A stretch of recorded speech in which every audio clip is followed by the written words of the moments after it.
Assalamualaikum warahmatullahi wabarakatuh. Selamat pagi anak-anak. Kita lanjutkan ya di pembelajaran selanjutnya. Masih di tema 1, selamatkan makhluk hidup. Subtema 3, ayo selamatkan hewan dan tumbuhan. Di pembelajaran 1 dan 2. Nah, di sini sudah tertera ya tujuan pembelajaran hari ini.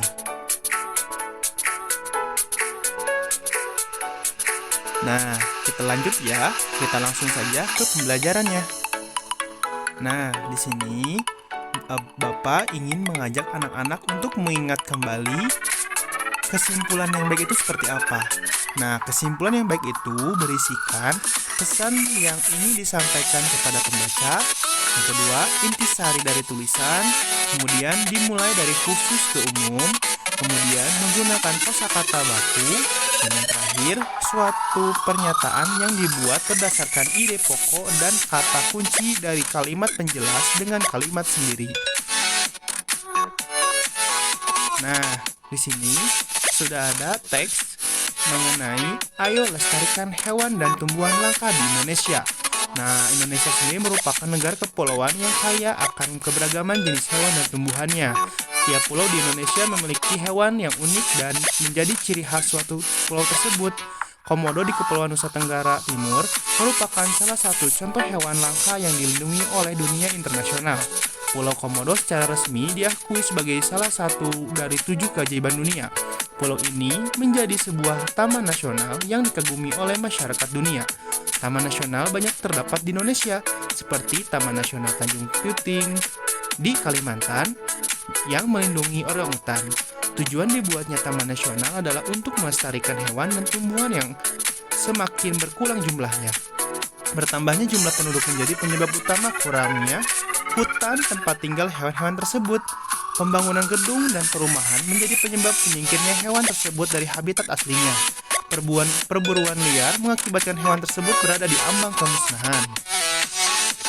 Nah, di sini Bapak ingin mengajak anak-anak untuk mengetahui terlebih dahulu mengapa sih kita perlu melestarikan hewan dan tumbuhan.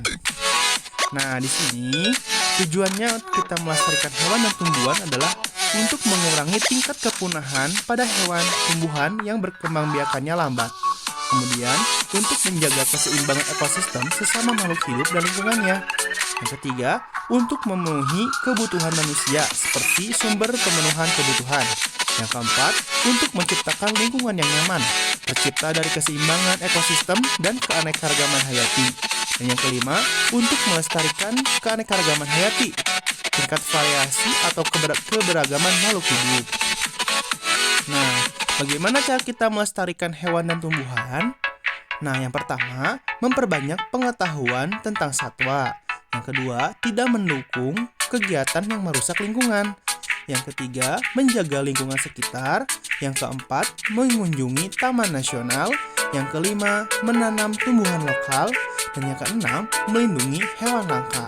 Nah, ini adalah beberapa cara bagaimana kita melestarikan hewan dan tumbuhan. Nah, sekarang Bapak memiliki tugas. Yang pertama, tuliskan masing-masing kesimpulan dari teks berikut.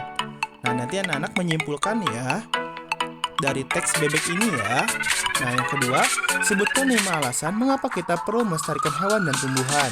Dan yang ketiga, sebutkan 5 cara yang dapat kita lakukan untuk melestarikan hewan dan tumbuhan. Nah, anak-anak yang sudah menyimak pasti akan mengetahui jawaban dari ketiga pertanyaan ini. Nah, anak-anak saat mengerjakan tugas ya, jangan lupa seperti biasa, fotokan tugasnya, kemudian kirimkan ke Bapak agar dinilai langsung ya. Nah, anak-anak, sekian pembelajaran hari ini ya. Terima kasih atas perhatiannya. Sampai berjumpa di pembelajaran selanjutnya. Assalamualaikum warahmatullahi wabarakatuh.